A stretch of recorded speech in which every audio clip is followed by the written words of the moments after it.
প্রথমে মাছগুলো ভেজে নেব।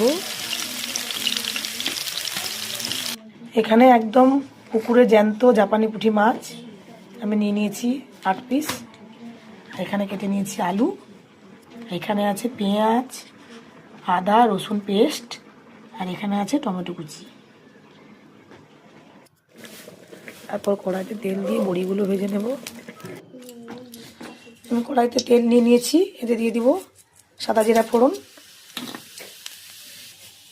তারপরে দেব কেটে রাখা আলু, এবার লবণ দিয়ে দিব।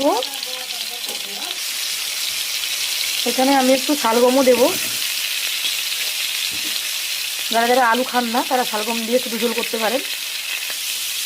একটু ভাজা ভাজা হয়ে গেলে এখানে ওই পেস্টটা দিয়ে দিব, মশলার পেস্টটা দিয়ে আবারও নাড়বো।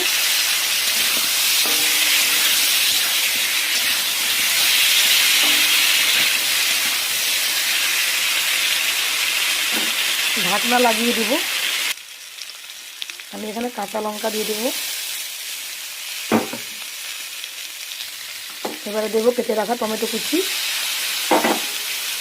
দিয়ে আবারও নাড়াচাড়া করব।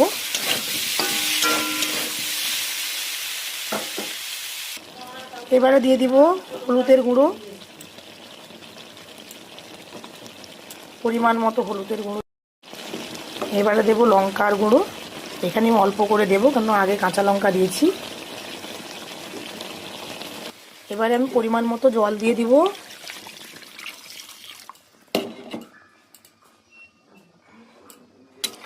একটু নাড়াচাড়া করে দিতে হবে। তারপরে আমি ঢাকনা দিয়ে আবারও 2 মিনিট মতো ফুটিয়ে নেব। এবার ঢাকনা খুলে আমি মাছগুলো দিয়ে দেব।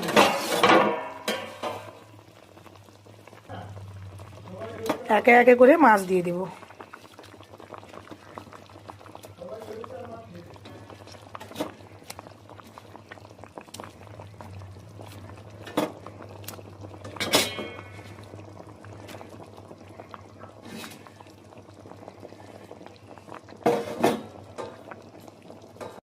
বড়িগুলো দিয়ে দিয়েছি।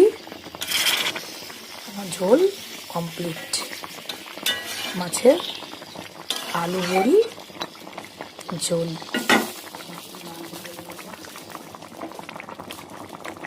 ওপর থেকে ধনেপাতা কুচি ছড়িয়ে দেব। এই যে আলু বড়ি দিয়ে ঝোল একেবারে